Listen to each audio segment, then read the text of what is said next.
Hey there, welcome back to No Pants Profits, and welcome to part 2 of this dysfunctional joyride we call the Universal VIP Tour. Now we've already done the park side of the tour. We're going to do the studio side of the tour, but yes, I left. Doc Brown told me it was all about time. So I had time for first lunch, then I saw Waterworld. And guess what I got time for right now? Second lunch. I got 11 more minutes. I'm doing my favorite. Now, interestingly, I had a discussion with the managers here, and I said, look, I'm always about improving. I said, if you saw part 1, on days like today, it's impossible for me to do the whole tour and see Waterworld. I said, package a box lunch and walk people over to Waterworld that want to do it. And they said, we never thought of that before. Everything else has been 14 out of 10. Except the fact that if I follow their rules, I couldn't see Waterworld today. Yeah. The good news is, Doc Brown told me it's all about time.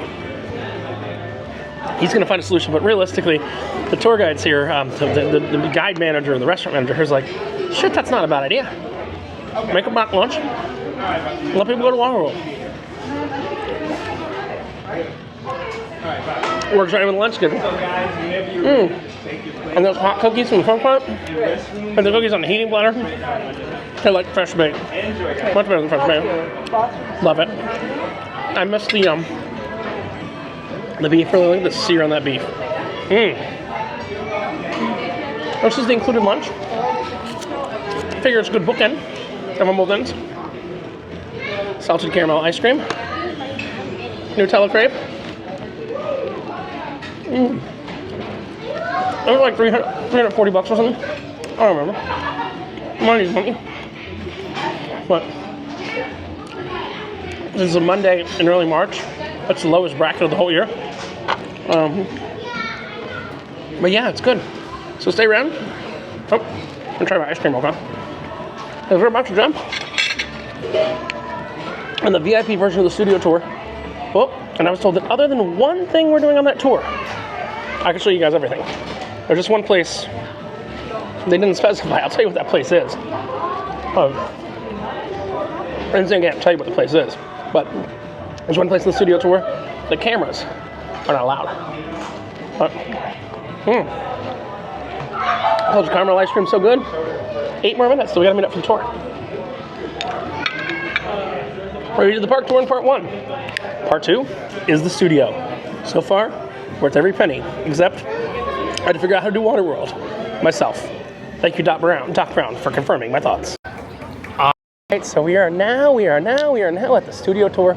Wait time for normal people, 5 minutes. I can't believe the last time I was here, the studio tour was a wreck, but we're going to our own VIP studio tour. That's like 3 or 4 times longer than the normal studio tour, time-wise. VIP is a little over twice. A little over 2 times longer than the normal tour, but we get to catch all the stuff that's on the normal tour, and we have a much smaller tram. We're going to see Jaws. We're not going to see Kong because he's down right now. Earthquake, which this morning we were in the subway station, even though it's supposed to be San Francisco. Flash flood, all kinds of fun stuff like that. So we'll take you along for that tour. All right, so here's our vehicle. Normal studio tour there. Our studio tour right here. These are custom vehicles that are meant to go on the tram path. Oh, and I have a choice of seats. I'm the first victim. Anyway, what's the best seat in the tram? Be honest. I mean, there's really not bad, but there's different things to see on different sides at different times. Overall, what would you say is the best? If you, well, I like Jaws, which side? Some things you'll see better on one side, some things you'll see better on the other. But if you want to see Jaws, you're going to prioritize that one. Sit on this side. Sit on this side. Okay. Perfecto. That's it.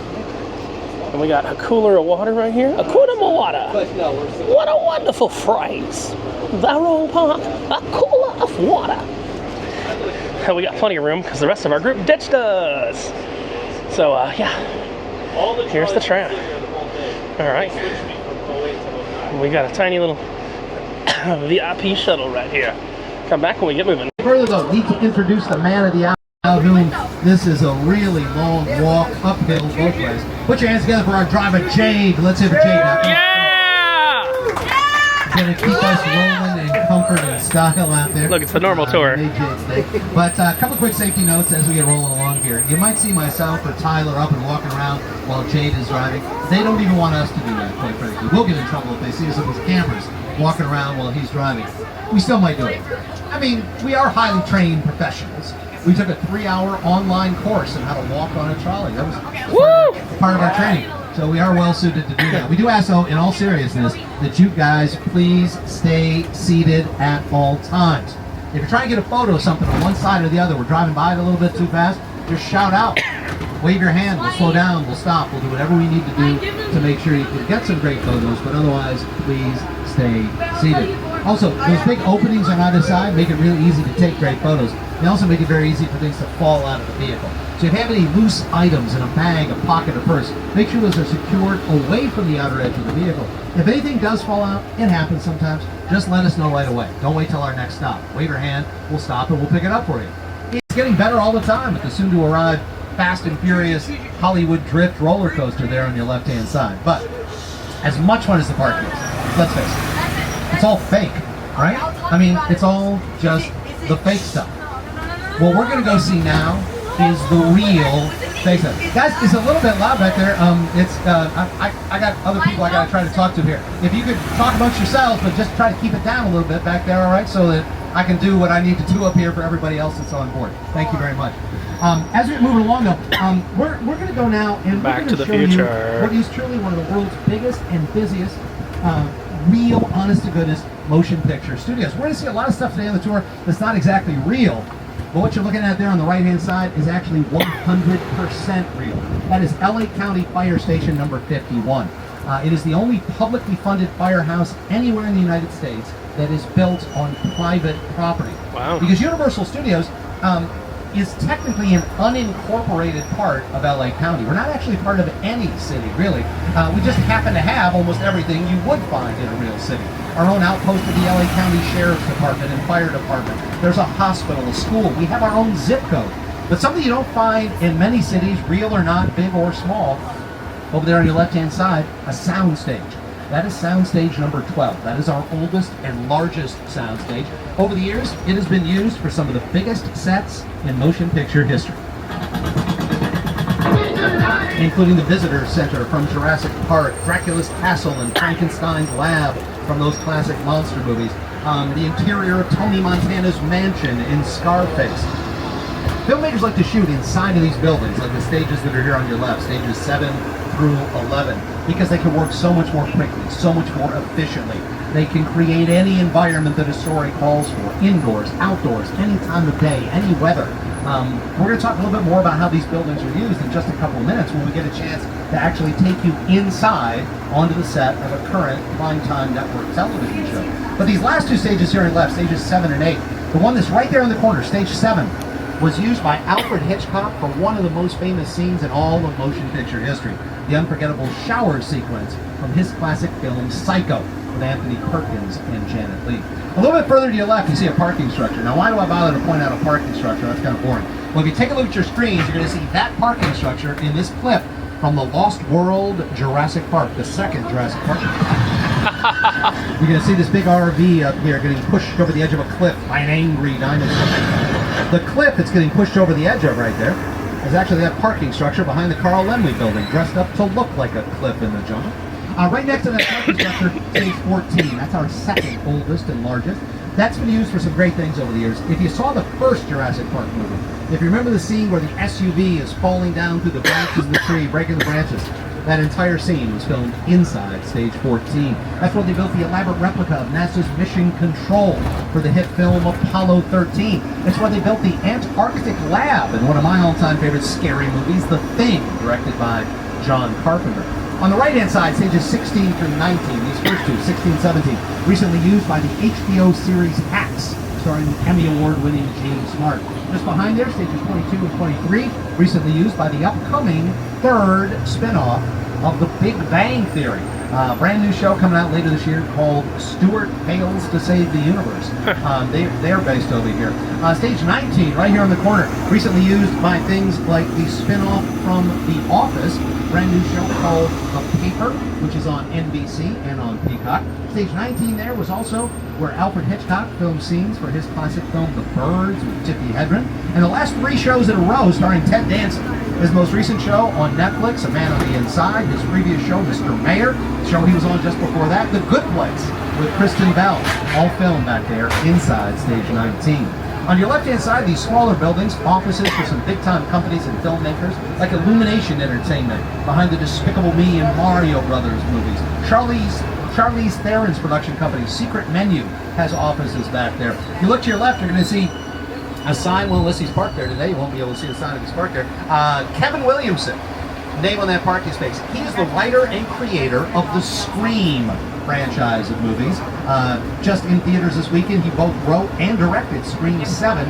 Just had the biggest opening weekend of any movie in that franchise. Mark Platt Productions over there behind the 2-part film adaptation of the Broadway musical Wicked. And Bungalow 5195, once The Office, I mentioned it moments ago, the incomparable Sir Alfred Hitchcock. Director of classics like Psycho, The Birds, Rear Window, Vertigo, many others. Alfred Hitchcock had 3 of his movies named among the top 50 of all time by the American Film Institute. Definitely one of the greatest directors ever.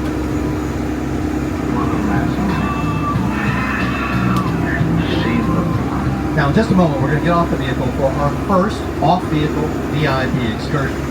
When we get off the vehicle, as we're going to do several more times, at least 2 or 3 more times, most importantly, watch your step.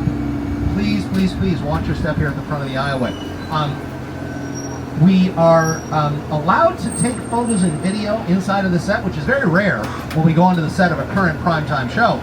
You take all the photos and video you want. We just ask you, please do not touch anything. Don't sit on anything. Don't even lean against anything. A lot of stuff in here is not as solid as it looks at first glance. You're going to come back to the same seats. You don't have to bring all your stuff with you. You can leave it on board. Just leave it on the floor at your seat. Jade's going to have to move the vehicle while we're away.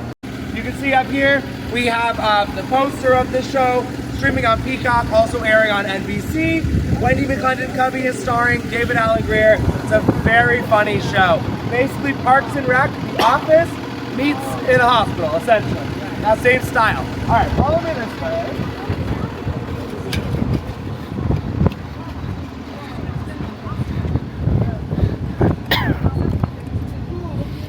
This red light right here is called a wig wag light. So if this is flashing red, that tells all of us on the studio that they're actually filming, so we wouldn't maybe drive down here, wouldn't be on microphone, just to kind of be courteous to production. All right, follow me. Here we go.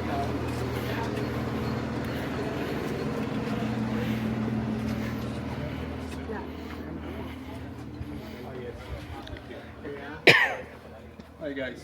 I'm good.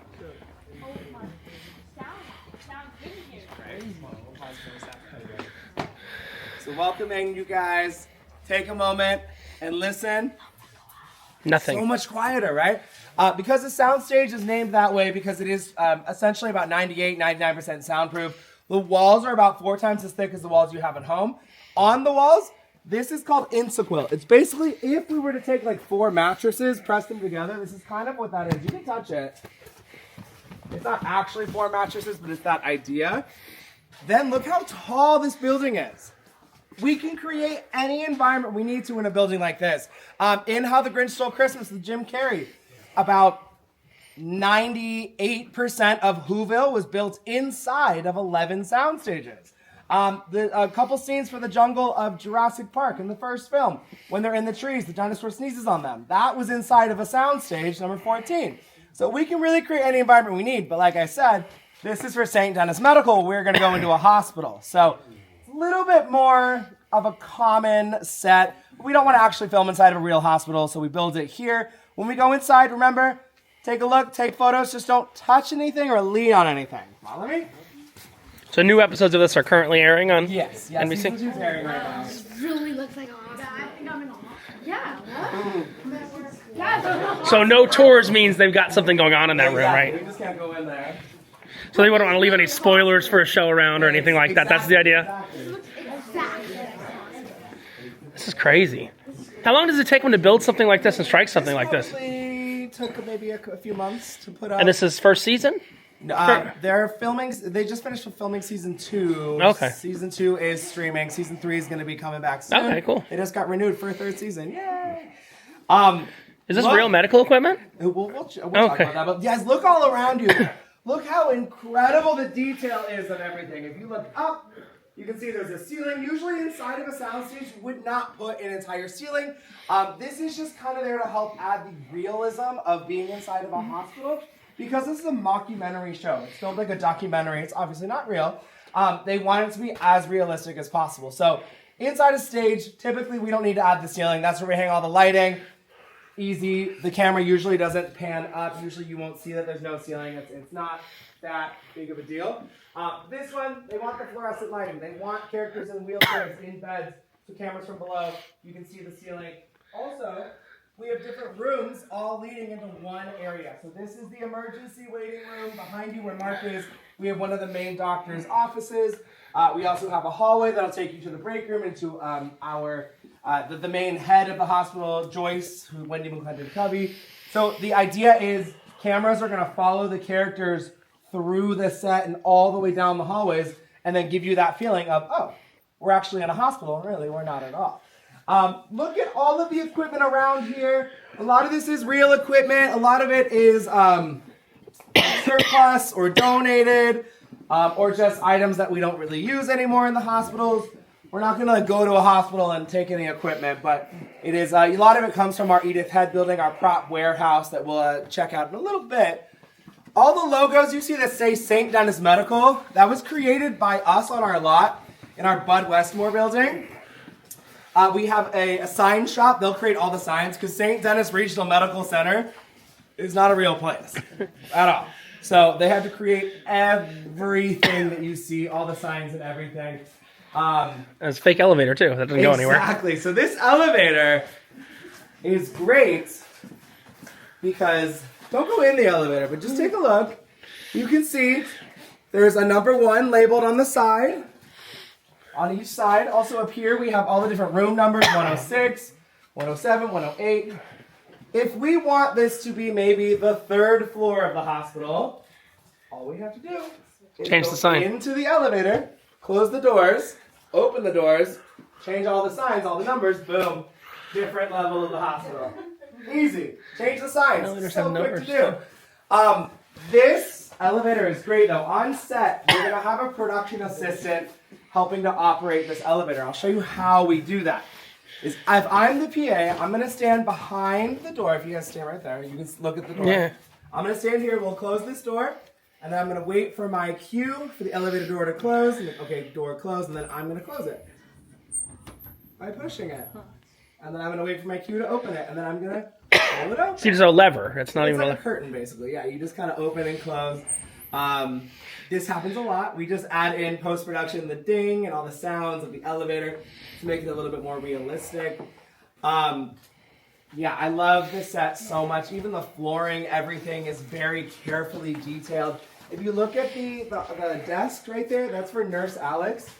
Look at the side of the bottom of the desk. Let me show you right here. If you look down, all the little smudges on the bottom here, these are put there to give the illusion that hospital beds are knocking into maybe the side of the desk, or they're really going the extra mile, the scuffs on the floor, to really help create that realism.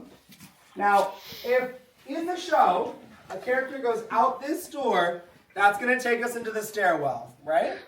Yeah. Right now, let's go through the door and see where it really takes us. Follow me.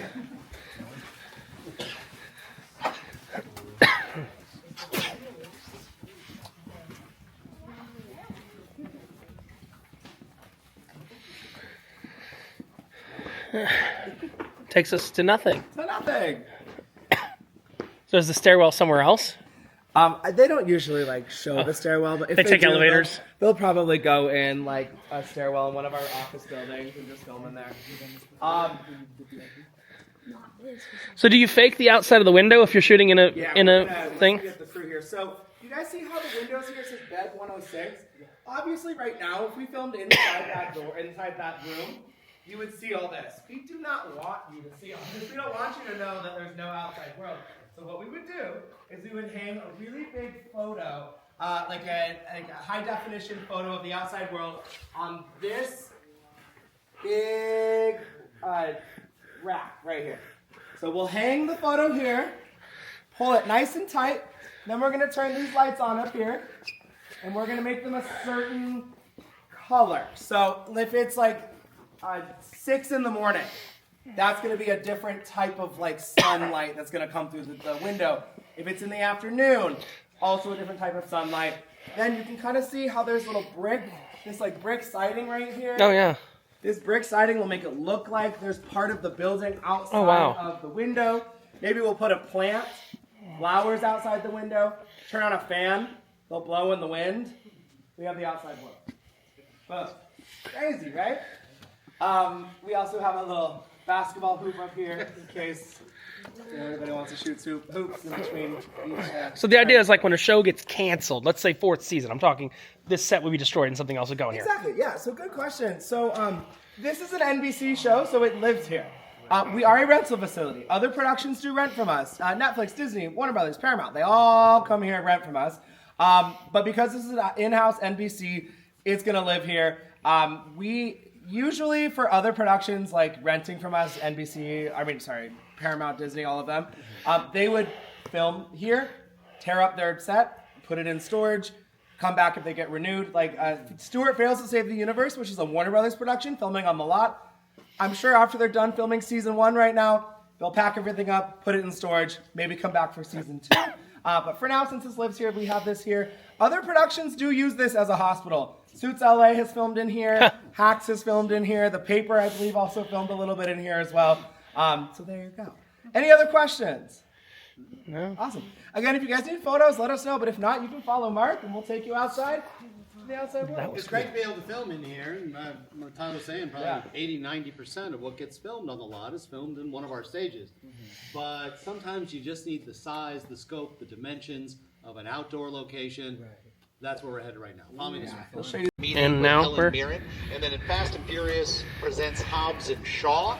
That was an alleyway in London where Idris Elba's stunt double, is riding a motorcycle from the hood to the roof to the trunk over one car, over another car. It was right down that same alley.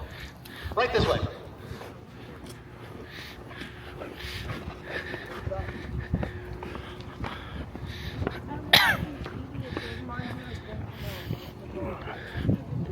Good God. Oh, wow.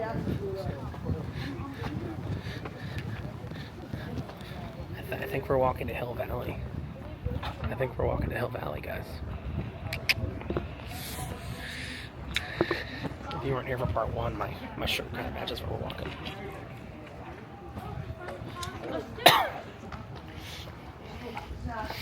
This is at the front of the hospital. So welcome to what we call the backlot. As we crossed the street there, we kind of crossed an imaginary line from what we call the front lot onto what is the back lot. As we walk around here, we do ask one thing. We cannot go inside any of these buildings. And we ask you, if you do see any grass, please don't walk in the grass anywhere. It is one of the very few real things anywhere around the property. I like how we all jumped up on the sidewalk, though, right? Figure you get out of traffic. You can be in the street here. There's no traffic. There's not gonna be, if there's going to be traffic coming, I'll tell you to get out of the way. So you don't have to be on the sidewalk. But that's very, you're very conscientious citizens there. That's nice. But yeah, what you're looking at right here behind me is the outside of where we just were. The emergency room entrance is right over there. But you cannot film inside of these buildings. The vast majority of these buildings that we're going to see here on the back lot for the rest of the tour are only designed to be photographed from the outside. I'll see if it's open here. I think this door is open. If you were to be going inside of this, right, you're trying to push a gurney or somebody in a wheelchair. There's nothing there. Here. There's a fire pipe. Two steps inside the door, you've got this big pipe in here. Nobody's going to walk in and out of this door. But here, I'm getting a little ahead of myself. The big difference between, Tyler was talking about there just at the end a little bit, the big difference between the sets that get built inside the soundstage and the sets here on the back lot. When you build a set inside of a soundstage, it does not matter how long it's in there for. Let's say St. Dennis Medical is doing really well in the ratings. It's already was picked up. No, I'm not going to go past the door. Yeah. On television for the next 10 years. That set's probably going to be in there for 10 years. Yeah, don't go inside. I'm not going inside. No. Oh, sorry. But as soon as they're done, usually it takes all of about 3 days. They tear it all down, goes back to being a big, empty room, ready for the next production to come in. It's changed a little bit. I've been here a long time, but the television business has changed to a large extent. They used to be pretty standard for a network show like that one. They would do anywhere from 20 to 24 episodes a year, so they would be in production 9 months out of the year. It wasn't cost effective to tear that all down, pay to store it somewhere, and then have to come back and pay everybody to put it back together. They would just keep renting the soundstage, even if they were on hiatus for 3 months. That show is kind of a cool show. They're doing 18 episode seasons, so it's going to stay in there all the time. They've offset the cost a little bit, by, like Tyler said, by doing some cost sharing with some other NBC Universal productions. But I want to emphasize what Tyler said was 100% true, but it is also extremely rare that you ever see a set that has been built for one show utilized by another. It's not never. Clearly, he was telling you ones that have used that set, but that is extremely rare. You are going through the trouble of the cost and the intellectual property of building the interior of a house or something for your show. You are very unlikely to want to share that with somebody else. Because it's a hospital, yeah, you change the signs. A hospital looks like a hospital, you change the signs, it's a different thing. But if it is the throne room on a fantasy show, you're not letting anybody else use that. If it's the bridge of a starship, you're not letting anybody else use that. That is going to be yours solely for the duration of that show. But these sets out here, though, the big difference is these are permanent structures. These same basic sets are going to be used again and again over the course of years and years and decades and decades. They're going to tear them down and rebuild them. They're going to paint them different colors, put different signs in the windows, put a different year of car in front of the building. So was this a hospital before that show? No. These same basic sets are going to get used over and over and over again. So when you build these sets out here, you got to be careful how you build them. They need to be detailed enough that they look realistic and believable when you see them on screen. But at the same time, they have to be flexible. So if you put up a different language sign, a different color flag, the audience is going to go along. You're like, oh, okay, I guess that's where they filmed that scene. All the sets on the backlot are more designed to fulfill an audience's expectations. And what the audience thinks certain parts of the world they probably have never actually seen in person are supposed to look like, not to represent any too specific of a location. Cool. Now, these sets here were completely different designs. They look like the first 4 or 5 stories of midtown skyscraper office buildings you can see in a big city. St. Denis Medical came out here. And they needed to, the hospitals are big, right? You needed to create a bigger set that looked like it was all one really big building. So they completely redesigned the exterior of these. They put up these new fake bricks, they changed the color of the glass and the trim to make it look like it's just one big building. They built this big awning out here over the, like what ambulances have been picking up and dropping off to make it look like it's one big building. Oh, it is fake. And when you come out here, you use these sets, you can do anything you want. You can burn these down if you want. You can blow them up. You shoot them full of bullet holes. You can do anything you want to. In general, you're supposed to put it back the way it was when you found it. Unless the studio says to your production, hey, we kind of like what you did with the place, you can leave it alone. And we are going to walk down this little alleyway over here, and we're going to take you into maybe the best example of that anywhere in Hollywood. I'll be right this way. The Brownstones you see over here, this is the very cleverly titled Brownstone Street. Oh. I'm not sure where they get these things. They're very clever with these names. But over the years, there have been different versions of these Brownstones, but they go back to things like the Academy Award-winning classic The Sting with Robert Redford and Paul Newman, End of Days with Arnold Schwarzenegger, all the way up to things like Criminal Minds on CBS. A film a lot of you probably saw not too long ago over the holidays. It's kind of a holiday regular watching for a lot of people. Home Alone 2. Macaulay Culkin and his uncle's brownstone in New York throwing bricks out of the windows of the bandits was one of these brownstones right over here. All right, we only take you to the best places on the studio tour, so we're heading right down Murder Alley. Oh, wonderful. And this is all fake brick, right? Well, as we walk down here, I want you to knock. You can touch these. Knock on these windows, on these doors, on these walls. Knock on these walls. There's pretty much not a single real building material anywhere in these backlot sets that is what it looks like it is, unless it looks like painted wood. If it looks like painted wood, it's probably painted wood. But sometimes the wood is painted to look like brick or stone or marble. Oh, wow. It doesn't need to be real. It just needs to look real when you see it on camera. That actually is a pipe, but it's not really attached to anything. If you see the upside, it's just kind of, it's about 3 inches short of actually touching the hook right there. But the reason for that, again, like St. Dennis Medical did over there, changing the whole facade of that building. They're going to put that back at some point, and it's a lot easier to come out here and strip down some plastic panels of bricks or stones than it is to tear down and rebuild a brick building. This little alleyway we're in here, though, as you're seeing it, this version of it right here, in The Amazing Spider-Man with Andrew Garfield. Really? He first gets his powers. He's not even calling himself Spider-Man. He's got his powers, but he's just running around in a hoodie and sweatpants looking for bad guys. Fights his first bad guys right here at the end of this alleyway. Wow. This is more for the adults, but there's a great suspense thriller from a few years ago called Gone Girl with Ben Affleck and Rosamund Pike. Pretty chilling movie. But you watch that movie right here.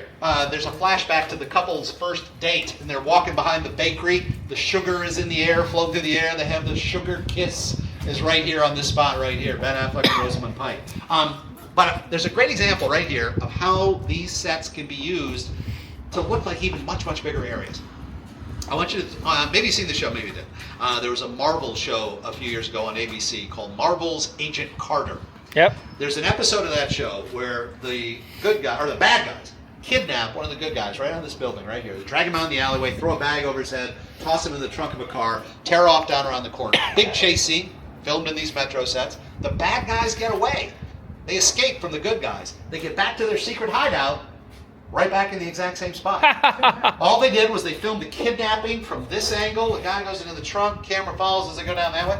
Then, take about a 10-minute break. You move all your lights and your equipment over here. You point everything that way. You film the getaway car squealing into the alleyway. They painted that door a different color. And literally, when you watch the show, 2 minutes after they kidnap the guy, they take him right back into the same building they just kidnapped him out of. That's why when you look at this building, if you look up high there, it kind of looks like it should all be one building, right? All one big unified building. But now look over here, how this is constructed in the style of these materials, and look over here, right? Very different. Two different sides of the same door built like a completely different building. So you can put the camera in this direction, film the scene, again, change out the door, point the camera in this direction, you're on the opposite side of town. All you've had to do is move your equipment about 6 feet. That's the way they built these sets. All right. Is that real? That's actually a good question. There are some manhole covers out here that are real, some that are not. I don't think this one is. I don't think there's no real sewer underneath there. Right. So that's just decorative. It might be a real manhole cover, but it's not. And you can just change those out to whatever city you want. New York. Exactly, yeah. LA. All right, so as we walk over here, like I said, one of the most famous locations, not just at Universal, but in all of Hollywood. Come over this way, we'll get some great photos, but we also ask you to please stay off the grass. Right this way. The gazebo's gone. Yeah, it's been gone for many years.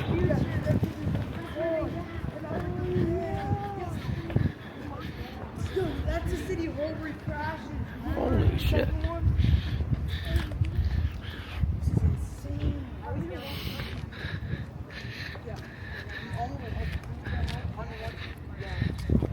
Yeah.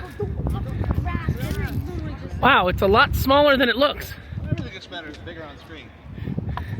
You look bigger on screen than you do in person.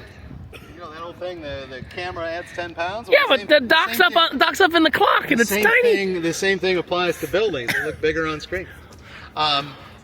So, welcome to the area that we call Courthouse Square.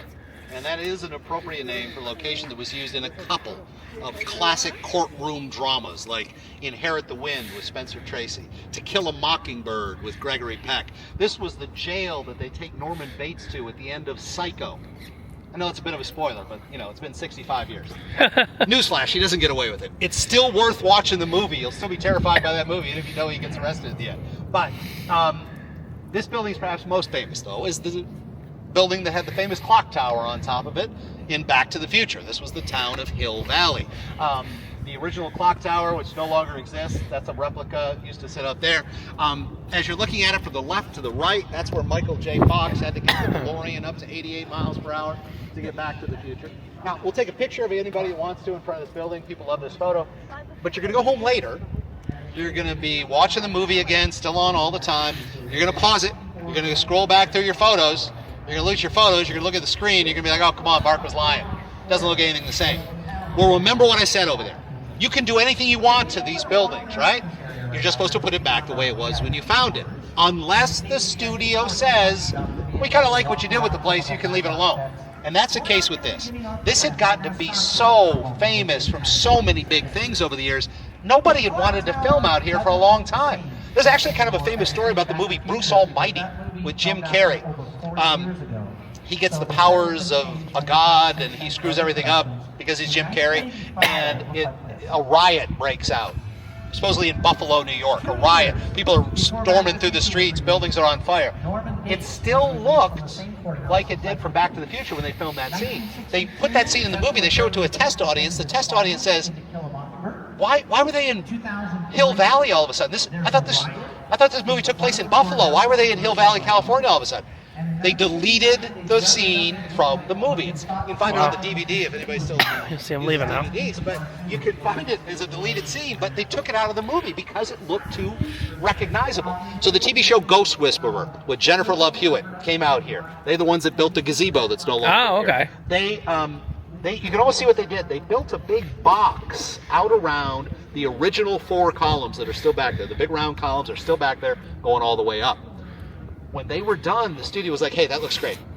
We're not running a museum here. We're trying to get people to come in and want to use these locations, right? So leave it alone. It's been used as a lot of other things now. It was used all the time on the show Parenthood. Craig T. Nelson, Monica Potter. This was Berkeley, California. It was used as, I guess it's New Brunswick, wherever Yale University is in New Jersey, on Never Have I Ever from creator Mindy Kaling. This was the campus of Yale University. It is currently seen on a show coming out this week with its 2nd season, Ted. If you know the little foul-mouthed, the little bear. You are too young. Well, how do you know who Ted? Oh my parents, God, geez. Get that parental control thing going on. Wow. The little foul-mouthed animated talking teddy bear. He is as foul-mouthed as ever on that show, and voiced by Seth MacFarlane. This is John Hancock High School on the outskirts of Boston. If you watch, there's usually a big 12-foot tall statue of John Hancock right here in the middle. So that City Hall sign just slides off? It's just nailed up there, and take that off, do whatever they want to do. All right, this is a great photo, though. We can kind of come around this way. Need the photo. Need the photo. Be back after this. All right. I got my picture. Which is to say nothing. Aww. It is not even really a building. It is 3 walls, left, front, and right. There is no roof. But those are there's solid. No floor. There's no ceiling. As soon as you walk through any of these doors, you got There's nothing. The entire scene filmed usually on a set inside of a sound Look, stage. Elsewhere. there's the traditional tour going by. We got more to look at.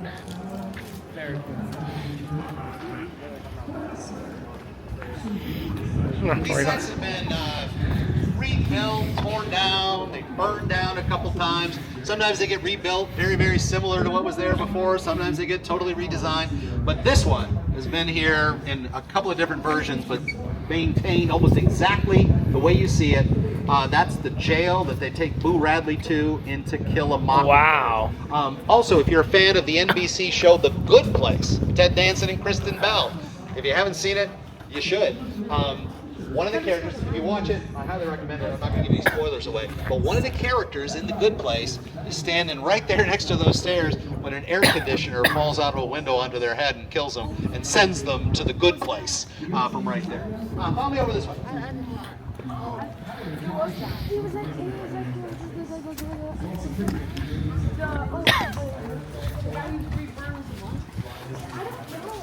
It's all just completely fake.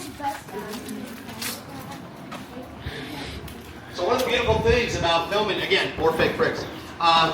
One of the beautiful things about filming on the backlot, you can be right there in little, beautiful, small town, anywhere USA. You know, take about a 10-second walk, you're in pretty much any big city in the world. Right this way.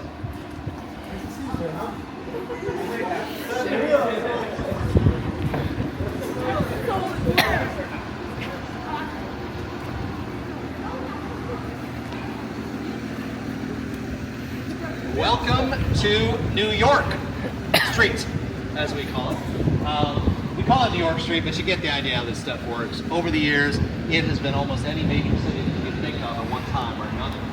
It was San Francisco in the original Dirty Harry movie with Clint Eastwood. Clint Eastwood's having a hot dog right over here. He sees a guy robbing a bank right over there. He ends up asking that guy if he feels lucky. Punk? The second time, or the first of 2 times, he asks somebody in that movie if they feel lucky. One is, one isn't. You'll have to watch the movie to figure it out.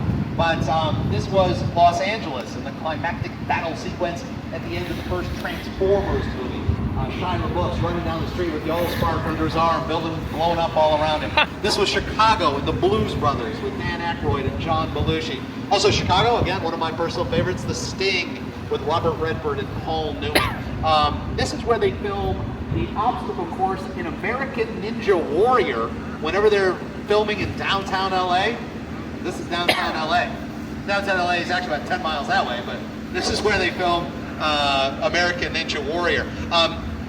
I don't know, we might have some fans of the NFL, of American pro football with us. Taylor Swift filmed a music video right there next to that.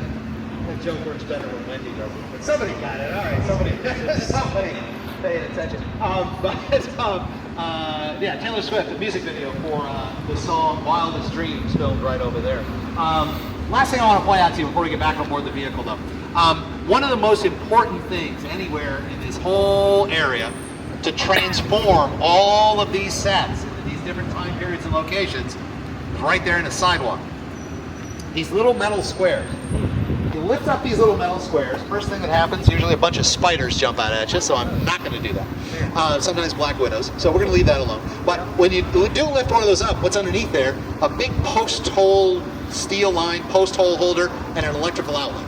Yeah. These street lamps, the parking meters, the street lights, anything, they're not really attached to the sidewalk. There's a big pipe on the bottom of this thing, about underneath the sidewalk. There's about an 8-foot long pipe that goes down underneath it. They come out with a big rolling forklift. They lower it. I've seen them do it. They come out, they lower it down in there. You see the extension cord. You plug it in like you would a floor lamp in your house. And sometimes that's all that it takes to make these sets look like it's 1880 or 1980 or 2180 is the style of street lamp and parking meter that you put in front of the building. You got gas lamps, put whatever you want there. Well, you're doing The Prestige, Christopher Nolan's movie with Hugh Jackman and Christian Bale. They covered the street side to side about 6 inches deep with dirt, put in some old gas lamps, bring in some horse-drawn carriages. It's 1890s London. You're doing a modern day anything, right? You park a Toyota Corolla there, you have people walking down the street that are dressed like you are. You're in modern day Chicago or New York or Philadelphia or Boston or any place else. That's how they do it. That's what the advantage of the film in the backlot. Any questions before we get back on? Nope. We're all good? All right. Blown away. That's the Peacock comedy that is filming over here to your left-hand side in this little Greek village that's over there. Isn't that flash flood? Nope. Oh. That used to be the backyard of a house for a daytime talk show. But they built what looks like a little Greek village over there from scratch in the course of about 3 weeks. They have just started production over there. They're over there actually filming. Unfortunately, we're not really allowed to tell you much more about it than that. But, you know, there's probably not going to be a whole lot of shows this year coming out on Peacock that are comedies that are set in Greece. So it should be kind of easy to figure it out, but I'm really not allowed to tell you anything more than that. I probably have said too much already. You see those new Peacock show, comedy set in Greece. That's not a car that you get in the United States. That's a European-style car. See some of the trucks back over there. Peacock show, again, comedy set in Greece. Picture cars to set a location and a time period. So maybe they just turned lights off over there. But the funny thing with this set, the way they built it is, you see on the side facing us, it looks kind of like a suburban house, like you see in a lot of neighborhoods in the suburbs. On the back side of that house, they have converted it to look like an old Greek village. But they're using the same interior that they used when it was a suburban house. All they've done is they have redecorated the inside of that set. So if you enter from the back, you're in Greece. You enter from the front, you're in Studio City. Or Van Nuys or some other suburb. That house, though, when it was a suburban-style house there in the front, TV commercial that came out about a year ago starring Arnold Schwarzenegger, where he's rescuing a child from a burning house, filmed right over there. We're going into something. Filming in process. We're going to take you right inside of a soundstage. Looks like Earthquake. Another soundstage, I should say. Now, I mentioned earlier, when you build a set inside of a soundstage, as soon as you're done, you tear it down, it goes back to being a big empty room. This is the exception to that. They discovered that so many productions needed to have a subway center, a train station, a mass transit facility. They leave this setting here all the time. Hang on now. Stay in your seats. We get these little tremors all the time. It's California. It's nothing to worry about. Just hang on, everybody. These trolleys are earthquake proof. These should be fine. Oh, well, on the left-hand side. I guess you're going to see the upper part of the set before we die. That's nice. Uh-oh. Thank goodness that's not a real truck. Oh, but that is real fire back there. Look at it. Hang on, everybody.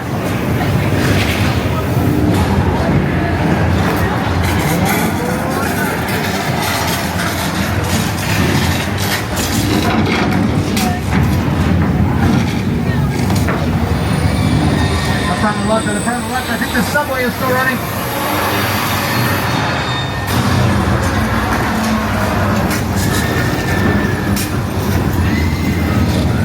Oh, I bet you didn't even know LA had a subway. Wait, what? Right away.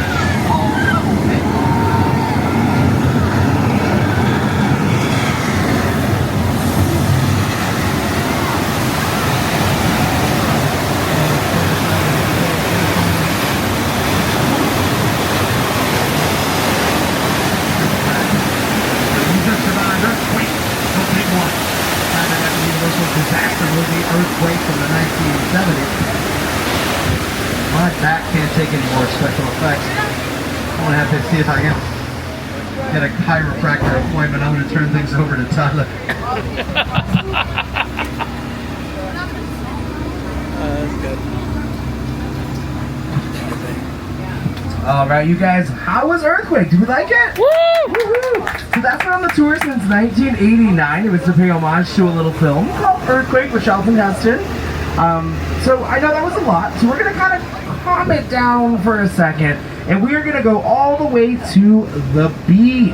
Oh. A little town called Amity Island. On the left-hand side, you can actually see our sign for Amity Island right here. Now, I know some of you heard there was a shark out here this morning, but do not worry.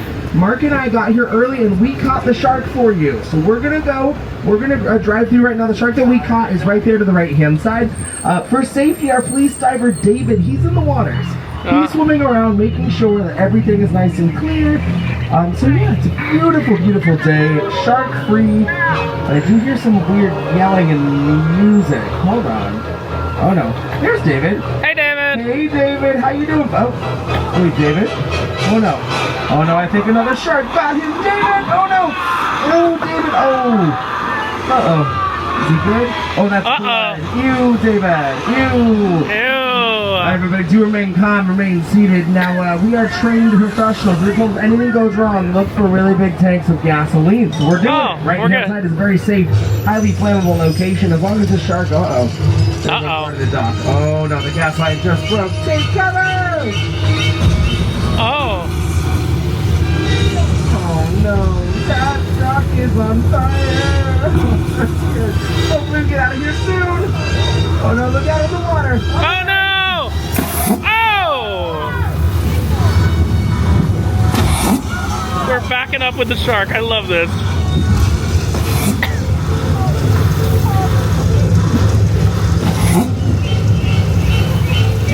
And give it up for our stunt shark, Bruce! Bruce! So if you do not know, that was all to pay homage to a little movie called Jaws, opened in theaters in 1975. Last year we just celebrated the 50th anniversary of the movie Jaws. Now, during the filming of Jaws, the director Steven Spielberg nicknamed the shark Bruce after his lawyer, Bruce Raymer.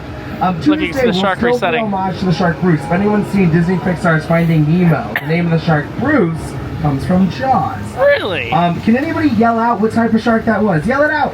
Great white. Great white, so close, mechanical. Good answer. The shark that we used today was fantastic. For filming though, it caused a lot of technical delays. It caused so many issues on set. Production pushed back the production date 100 days. So originally Jaws was supposed to release during the holidays of 1974, accidentally became a summer blockbuster in 1975. So we filmed over in the Atlantic Ocean. Filming in the ocean can cause sometimes a little bit of a issue. We need to create our own environments, and it's easier to do it right here on the lot. On the left, this is Old Mexico. We're gonna create a little bit of a thunder and lightning storm for you. We're gonna have some rain on the left in 3, 2, and 1. There it goes. That water's being shot up into the sky using overhead sprinklers that are placed all around our sets. Being shot up and being brought back down using a trick we call gravity. And these raindrops appear on camera a little bit more dramatically because we light them from behind. Cue thunder. Alright, rain. Ooh. Okay, you've all seen rain before. I have a button up here. It's going to shut off the rain. We got our photos. Awesome. Ready? 3, 2, 1. Stop the rain. Oh. Uh-oh. Stop the... What the hell? Uh-oh. Oh, no, no, no. Look out to the left. There's too much water. We got a flash flood.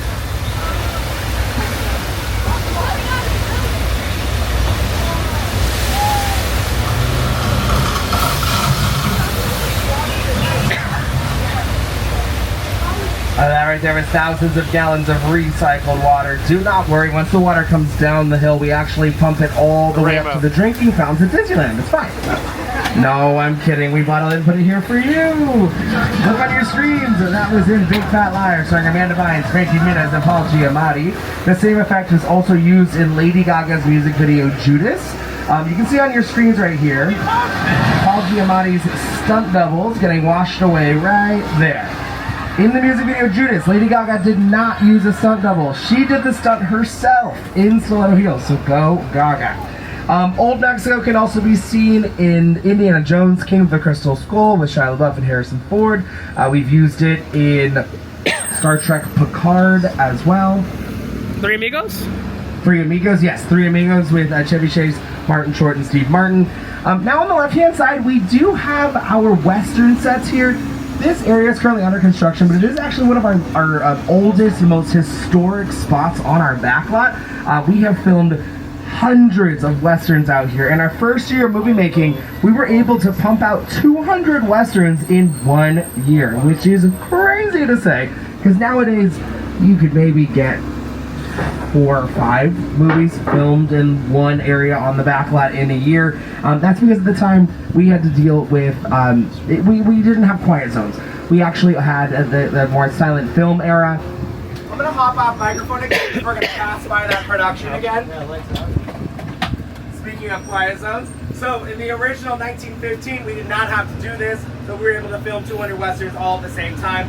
They were all right next to each other. But yes, very excited for this production, and we don't typically get that close to production, so pretty cool stuff.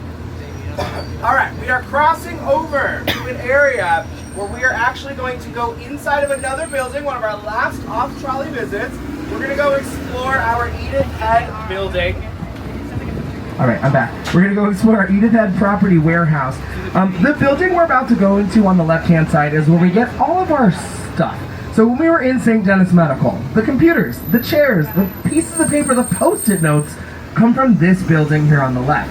We have over 150,000 individually barcoded items, and we're going to spend the next 4 hours going through each item. No, we're just going to go explore the very first floor together.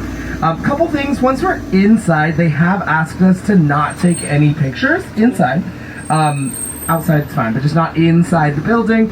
And then also, please don't touch anything or sit on anything. There's a lot of items in here that are pretty pricey. If you break it, you do buy it, and you do not get to keep it. Team, Mark and I are going to walk you through this area together. Just go ahead and follow Mark, and then we will take a look at this next spot. You can also leave your bags on board again if you would like to. Also, if you just want to stay seated and stay on board and not walk through, that's okay too. This was used a couple years ago as The Good Place from NBC's The Good Place. I'll show you on your screens. To the left-hand side. I remember that. Remember, look. But right now, currently being used for that production, but you can see up on our screens here. That was such a good I'll pause it right there. Oh, wow. There you go. So that's the big yogurt shot. Looks like we're being stopped for active production right now. So again, this is amazing, being so close to actual filming. So have your cameras out. You never know what or who you're going to see. So Little Europe does date back to 1929. The first time Universal ever won the Best Picture at the Oscars, it was here. It was for All Quiet on the Western Front. This was used as Germany and France at the exact same time. How they did that was they actually changed the language of the signs. They put the flag of the country. Boom, we were in different places. But easy peasy, you just turn around like Mark was talking about in New York, when you can move a couple feet and we're in a different place. All right, camera's ready again, left-hand side. Amazing stuff. And literally, that whole grease set was not there a month ago. That was just a backyard to that house we call the Denver house. So it's awesome how production will come in and change anything and everything.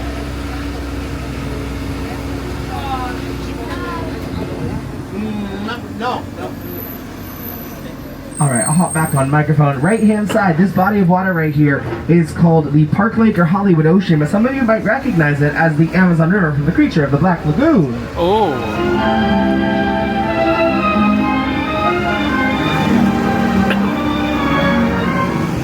And right there on your screens, you can see the Gill Man. In the background, you can see the Hollywood Hills. That is supposed to be the Amazon River. We are not supposed to see the Hollywood Hills. Oopsie. It was also used as the entire Pacific Ocean for McHale's Navy. Gilligan's Island used it as well. Okay, we are passing by Amity Island one last time. Now, Amity Island is not where we filmed Jaws, but it is where we filmed a little TV show called Murder, She Wrote. This is Cabot Cove. So see on your screens, Angela Lansbury, she finds murder every episode. They're about to Right-hand explode. side, you There can we see go. the beautiful town. And then where the shark is hanging, that boathouse still says Cabot Cove. All right, left-hand side over here. This street to the left is called Elm Street. It's not the Elm Street you are thinking of. It's actually just Elm Street, a very random name for us. This little green roof, yellow house was Boo Radley's house in To Kill a Mockingbird. Wow. The entire street was used in the movie Hancock with Will Smith. He throws a little kid into the sky. This was also used for The Hulk with Eric Bana in 2003 and Garfield, Tale of Two Kitties. Right-hand side, this is our chicken ranch, a two-story practical set used for Dolly Parton's Best Little House in Oh, wow. Texas. Also used in Rob Zombie's House of 1,000 Corpses. That is an actual practical set, so you can film inside of that set. Now, as we turn the corner, we call this street Colonial Street, but some of you might recognize this as Wisteria Lane from ABC's Desperate Housewives. If there is one thing everyone in suburbia can appreciate, it's a good neighbor. Do I have any fans of Desperate Housewives here? Awesome, I know, right? I'm a big fan. I honestly love Desperate Housewives. Now, all the houses are here around us. Now, if anyone's a big fan for Susan Delfino's house, it's going to be that yellow house to the left-hand side.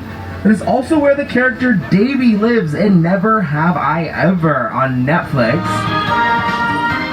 And then on the right-hand side, you see that little white house right there? That was used for the TV show Ted. That is actually where Ted lives in the show.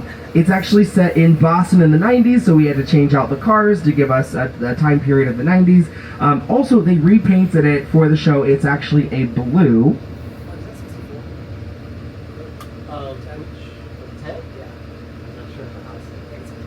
All right, let's see if I can find the clip for us.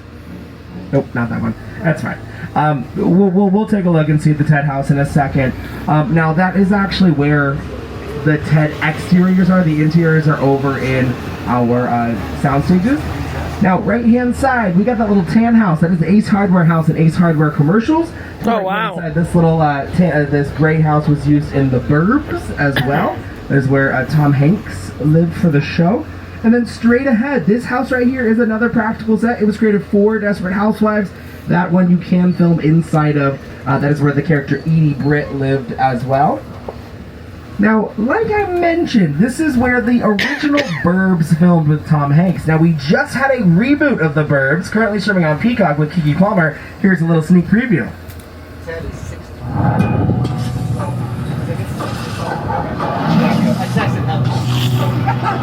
To Ashfield Place, the safest town in America. So, what's the deal? Now, what I love is that the reboot TV show is actually filmed in the exact same set the original was filmed in as well. Which one of us is the murderer? So, are we gonna go in? Dwight. Alan, hell yeah, we're going in. There you go, the Burbs. Highly, highly recommend checking it out. Okay, let me show you on your screen that TED show. There you go, there's the house. Very different look, very different set decoration. Now you can see all of the leaves are falling down because it's during fall and it's during the Halloween time because of the Halloween decorations in the front yard. And then we're gonna cut to a soundstage. Let the festivities begin. How many we got? Well, let's see. We got 20 cartons. Fantastic. Do you think we're getting... And if you look at the window behind them, that is the technique I was showing you earlier inside of St. Denis Medical, where they pull the picture of the outside world, have the light shining in, and boom, we have the outside. to this? Oh, come on, Johnny, we're doing a public service here. If a kid leaves the house in a less than stellar Halloween costume, he's got to get the bad news before he makes a fool of himself all over town. We're Samaritans. Now the road that we're currently driving on is called Wilderness Road. We're in the middle of nowhere. This was used for Netflix's Bird Box, starring Sandra Bullock. It was also used in the TV show 911. There was a limousine that flipped on its way to prom. It was out here. And the TV show Never Have I Ever, the character Davy is also in a limo to prom. It breaks down on the street. So as we turn the corner, we're going to see some of our iconic picture cars that we have. A picture car is any car, truck, or vehicle that appears on the screen. You guys can see on both sides of the trolley, we're going to actually see some of our picture cars, starting with our Glamour tram. Right over here, left-hand side, that was the very first studio tour tram car that we've used. We also have the Harry Potter Ford Anglia from Chamber of Secrets. Right-hand side, we got the Magnum PI Ferrari. That is just a Volkswagen engine with a Ferrari fiberglass shell right on top of it. Now, we've got Biff's car from Back to the Future when the manure fell into the back of it. That was the car that they used. And of course, we got some cars from Back to the Future Part 2 to the right-hand side. And in the back, we have the American Graffiti Deuce Coupe. And also the vehicle that was used in Oh Brother, Where Art Thou? Now, left-hand side, we're looking at these Flintstones cars right here. These were not foot-powered. Those are just little golf cart engines with fiberglass shells right on top of them. Now, when we are watching a film, perhaps maybe one you guys might recognize, like, I don't know, we heard of the lovely Fast and Furious films. You can actually see right here, I'll show you, when they're doing a lot of the stunt driving, most of the time, they're actually not driving as fast as they look like they are, but notice how it's being edited. It's all being cut together very, very fast and then sped into the editing to make it look like it's all happening with one single chase. That happens a lot. Editing is very, very important to us. If anyone's ever seen Fast and Furious Presents Hobbs and Shaw, there is a motorcycle chase that happens through the streets of London. Half of that scene filmed in London. The other half filmed right here on our backlot in our Metro sets. We edited together. Looks like a big chase scene that's happening. Now, speaking of Fast and Furious, left-hand side, we do have these cars that were actually from the specific films, Fast X, Too Fast, Too Furious, and then my very dear friend, you might know him on the left, Bumblebee from Transformers, sitting right next to a Decepticon. Now, personally, I would not park my car out here because the next door neighbor turns out to be a little bit of a psycho. You might know him. His name is Norman Bates from Alfred Hitchcock's 1960 film, Psycho. On the right-hand side, we have the Bates Motel. This was actually the Bates Motel used from Psycho 3. And then up above... what? Oh, hold on. Whoa. Wait, whoa. Uh-oh. Oh, no. 18, please remain calm, remain seated. I think we currently are having an issue. Guys, that is Norman Bates. Norman Bates is a known serial killer. He's not supposed to be out here right now, so we're actually calling our dispatch team to see what... Oh, no. Okay, well, we're gonna get out of here, okay? So take your photos, take your videos, just so we have some evidence out here. We're gonna pull forward in just a moment. Oh, Hey, Norman. Hey, Norman, we didn't see anything. We're good, okay? No, Norman. No, we're good. We're good. We're gonna get out of here, Jade. We gotta go. Oh, no. No, I don't think so. No.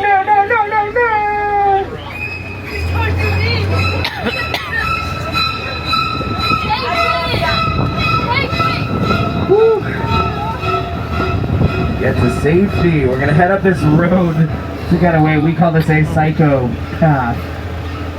Alright, straight ahead is the original Psycho house. He's got to get the body out the back.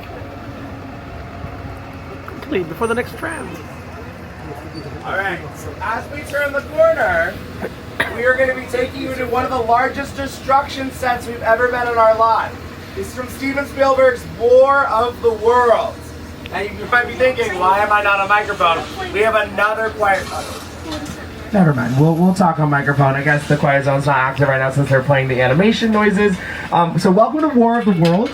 This was filmed in the 2005 film War of the Worlds with Tom Cruise and Dakota Fanning, directed by Steven Spielberg. The airplane on your left-hand side, you might be thinking, what is that made out of? Airplane. Exactly. It's real. That's a 747 Boeing.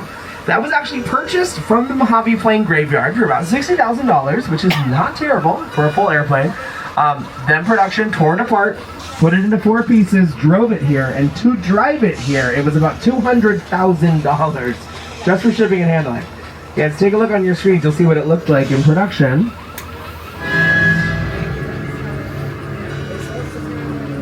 The airplane crash site set is a perfect example of a set that is all designed So this set was around originally here. the vision that Steven had. We forget to sit down and talk about Right, I'm saying, but it didn't move since they shot it for World War. big neighborhood. And then he just built the tram tour into It's it. just something you don't see. You're doing good. You're doing good. Keep your eyes on me. Eyes on me. Listen, I want you to close your eyes, okay? So, very good question. Did we keep this from the film War of the Worlds? Yes. At the end of filming, Paramount and Steven Spielberg came to Universal and said, hey guys, it's really expensive to clean this up. Do you want it? We said, yes, we do. So we actually kept it to be a part of the tour. Steven Spielberg told us one condition, do not film here for 5 years. So we didn't. 2010 rolled around, we filmed here all the time. America's Next Top Model filmed out here. We also did some filming very recently. Ariana Grande filmed a music video out here for Brighter Days Ahead. So that was like last year. Very exciting stuff. We are now going to take you into another alien invasion. A few years ago, there was a big UFO on this set. This is Jupiter's Claim from Jordan Peele's movie Nope. Movie magic only happens when a team of collaborators, often in the hundreds, work together to take an impossible notion and bring it to life. This is Jupiter's Claim, a nostalgic, small-time Southern California amusement park owned by former child star Ricky Juke Park.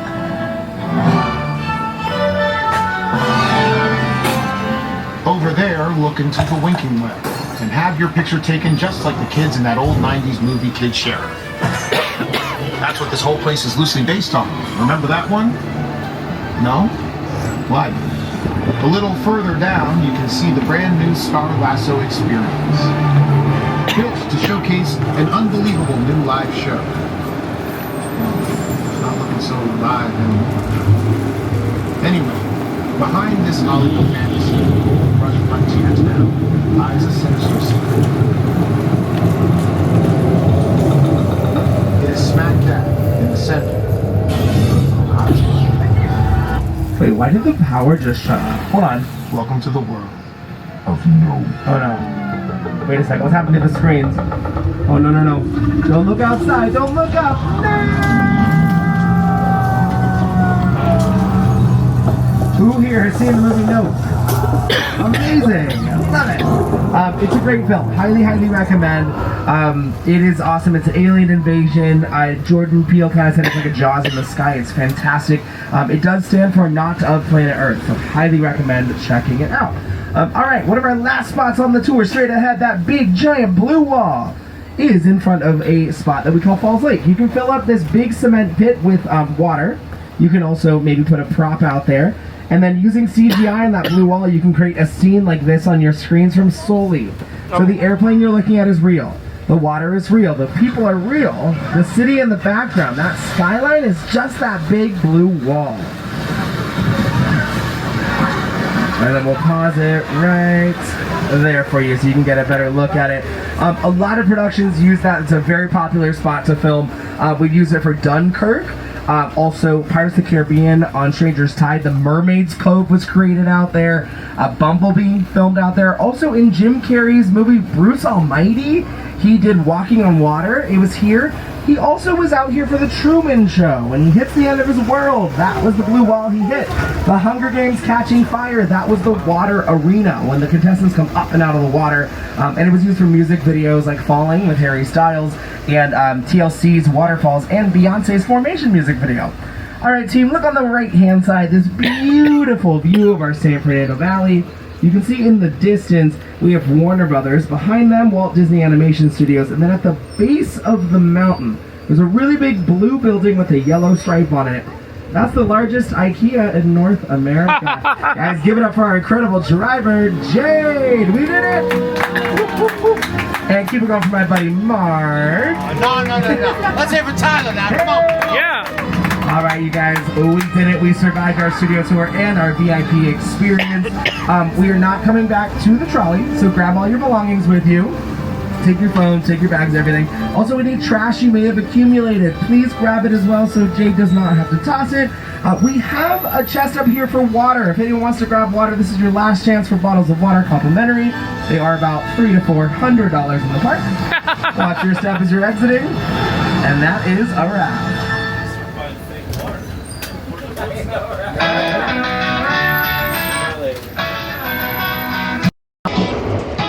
Phenomenal. And we still have an hour and 40 minutes left in the park. I mean, leave a tip for our driver, and it's a great day. Great day, and we still got that to get our express in the rest of the day. If you guys are wondering, I was the last person left on the tour with my tour guide.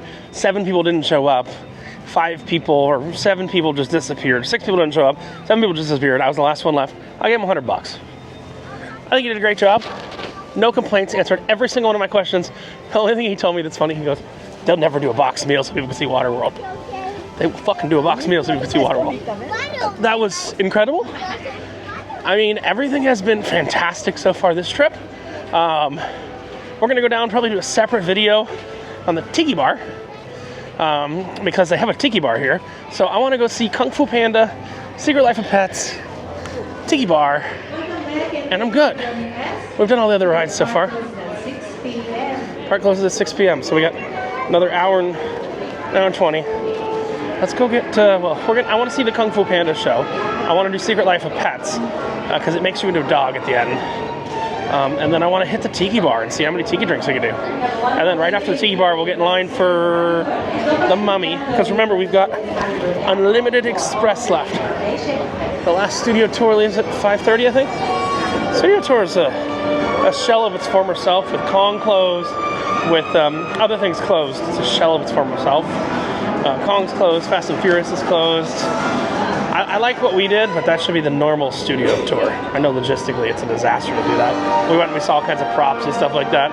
But let's go check out Kung Fu Panda or Secret Life of Pets, and then we got about an hour to head down to the Tiki Bar. Stick around. Our VIP experience has gone back to the park. Not the future, the park. All right, so now we're at the Kung Fu Panda thing. And you see Pinocchio's got one eye open. I don't know if he talks or if his nose grows or anything like that. Stick hand in. No. We're going to be using, for the first time, without our guide. This is like a 4D experience. Our VIP. So, sit down. Yeah, sit down. Take some Alright. Here we go. So this is the old Shrek 4D theater. We are sans guide. Without guide right now. I'm doing this. I'm doing Secret Life of Pets. If I fit in. For some reason, they took a ride built for the Japanese market and said, copy paste, we put in America. When they did that, they didn't make the seats big for fat people. Because the only fat people in Japan are sumo wrestlers, and they're gods. I should move to Japan. No, I'm actually losing weight. I can barely keep my pants up. So theater loading door. Artist entry. Sounds like there's actually a show going on right now. I don't know if that's some fake piped in noise. I've never seen this before. This came out after the last time I've been to this park. But this, again, this used to be the Shrek 4D theater. I'm sorry, I got in the wrong lane. Oh, no worries. You got in the wrong lane. Okay. I'm just one. Yeah. And how many? Not less than 5 minutes. 65 seats left or something. Right. Maybe I'll show you some clips from the inside in just a moment. Oh, come on. I know you all are here to see me, right? If you folks came to see anybody, you came to see me. But I'm the cutest. I'm the sweetest. I hate to break it to you, but we're doing a Kung Fu Panda show. Say what? Says everybody here, right? Especially these guys in front and maybe that family over there. They're obviously Kung Fu fans. Look! The helmet of Master Thundering Rhino. Oh, I see your Thundering Rhino and raise you one talking donkey. Wait, look at this. The Sword of Heroes. Oh, aren't we hoity-toity fancy? And the coolest thing of all, the Ming Hammer. A relic so powerful, it can knock you into the spirit realm. Check these. I can't compete with that. Hold it! Oh, you just received a message from The Emperor! Ooh. My clever son has been asked to make a special delivery for the Emperor! How do you know that? Simple. I read his mail. Is that the delivery? Oh, that looks important. It's more than important. This is a liquid of ultimate power. So what's so cool about this theater is all the walls here are projected on. I've never seen this before, but I've seen videos of it. Ladies and gentlemen, welcome to Literally, the entirety of these walls are projected. I'm not here to show you this whole thing. So, but that's what it is. So you'll see they're projecting on all the walls. But the walls are about to rip off, I think. The seats are moving too. Watch the walls inside. I must have that bottle. Oh, he's the bottom? Nice. That is for you, and this is for the Emperor. Watch for the spikes! Oh, hold on, Dad! Ah, the liquid of ultimate power is mine!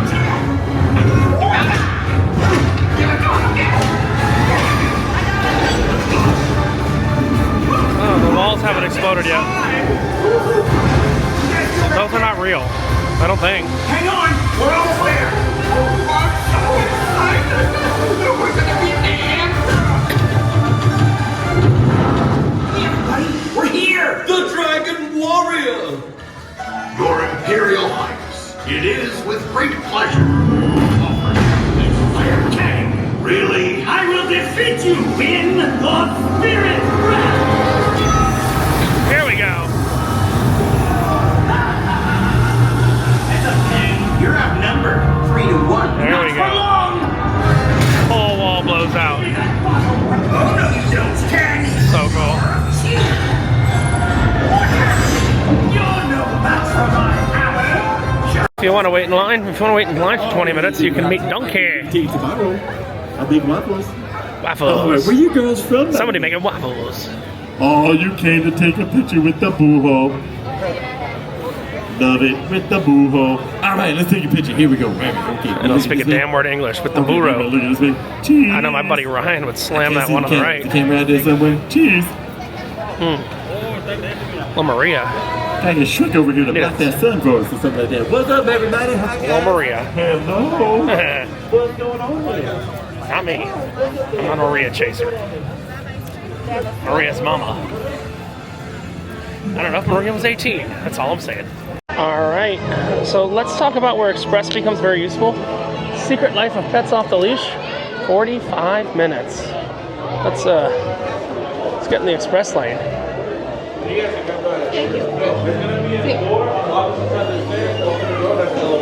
Thanks, sir. General? Oh, you with them? Cool, very good. Alright, thank you. Yeah. General's fucked. Low capacity ride because, again, it's designed for Asians. They just copied and pasted it from Asia. So, in copying and pasting from Asia, Express, VIP experience, doesn't fucking matter. I'm both. Well, let's jump on this. It makes you a dog at the end. That's where it gets fun. Alright. See you in a bit. Oh, wow. We got dogs. Hey, little guys. How do I put this? We're all supposed to be dogs. We're strays. We're strays. We just skipped the whole damn line. Pet cam. They ran out of money here. That's why that's on a screen. Some of these are physical props and some are screens. I've been on this ride before. And this scene is incredible. There's a drone, and a bunny, and everything like that. And Ryan just responded. He loved the image of the mamacita. Yeah. I enjoyed myself. Okay, look, a little abstract, but the point is, that's me, that's you, that's the pet store. Now I've made it my personal mission to get all They're gonna get us all dogs adopted. and I will not let you down. And then I'm gonna It's frame Kevin this, Hart. because this is It's a black white bunny. Now keep going this way. We're going to sneak through the building storage area. If anyone discovers you, it's This all is like over. their rocket But don't raccoon. worry, everyone will be looking at me. All right, keep it moving. You in the back, why you moving so slow? Good job. Use that puppy energy. Move it. Move it. Yeah, we're all supposed to be puppies. You guys And want this to is like a practice tea wagging party. your tails? Like You on in the middle. Wiggle your butt. Minions. Same studio. That's not bad. Peppa Pig. All right. Keep it Donkey down. Park. No barking. Okay. Look at how no great barking. that animatronic is. Go ahead. Y'all can let it You out. can sit and watch All that right, stop animatronic now. for a long time.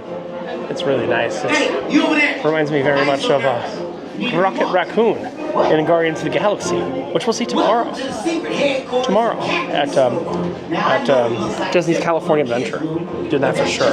All right, so how does one fuck up an Omni mover and give it a 45-minute wait? Well, Universal found a way by using Japanese seating. This is a continuous moving attraction. At no reason should this have a 45-minute wait when the Jurassic World River Adventure has a 5-minute wait. They made it too small. They just copied it from Japan and said, fuck it. We'll just use it from Japan. And there's sex positions on the front of the box. Let's look at that together. Those little things that look like QR codes, I'm gonna go with them being abstract Kama Sutra. I've not had a drop to drink today yet. Doesn't mean I won't. That means we're going down and we're doing tiki drinks for the last hour of the park. Oh, cuidado. Fucking Central Park dog walking. All right, we'll jump on and we'll show you what's going down. All right, so we are in extremely tight seats for a ride that doesn't move anywhere. Why? Because it's designed for Japanese people. Enjoy whatever the hell this is. I've only done it once before. I think it makes us dogs. This is what I look like in dog. That's me, I'm a beagle. And I'm able to see myself later in the ride. Alright. Why is this such a restrictive seating? I don't know. Why is hot dog riding on the beam? Why is the old dog that's broken in the bulldozer? Oh, I have questions. There's the black white rabbit. And there's a wheelchair getting on the ride. It is really beautiful. I mean, I'm glad we kind of got to stop here. This is a big scene. You see the dog's there, another dog's there, the cart's shaking back and forth. That's the Michael J. Fox cart.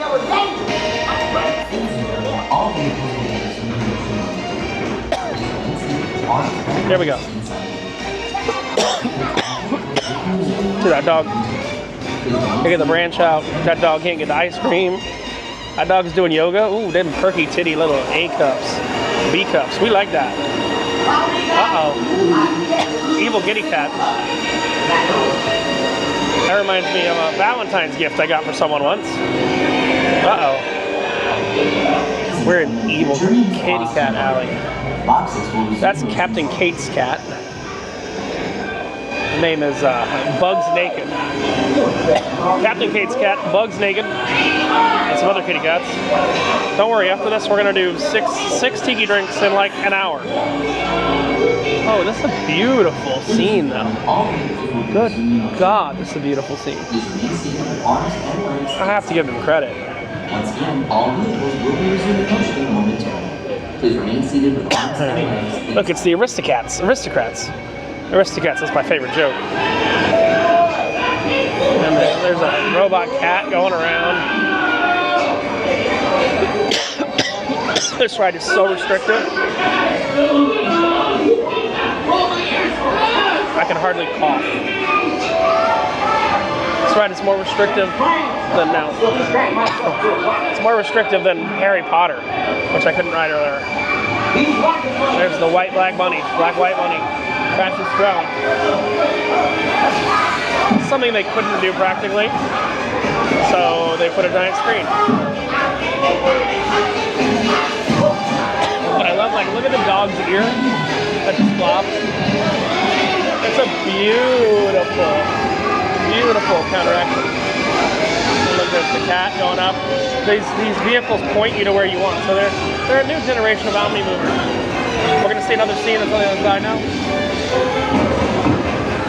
We don't even get to see those animatronics. This is a beautiful ride. Damn. The detail here is incredible. Now we gotta get all cleaned up. The pet store. Perfect place. What? Alright. I'm gonna get groomed right now. Looking like that. Welcome to California, where you get groomed for free.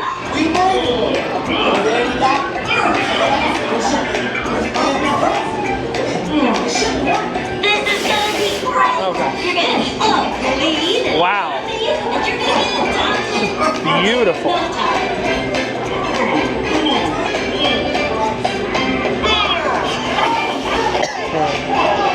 Holy crap, I'm just blown away by this ride.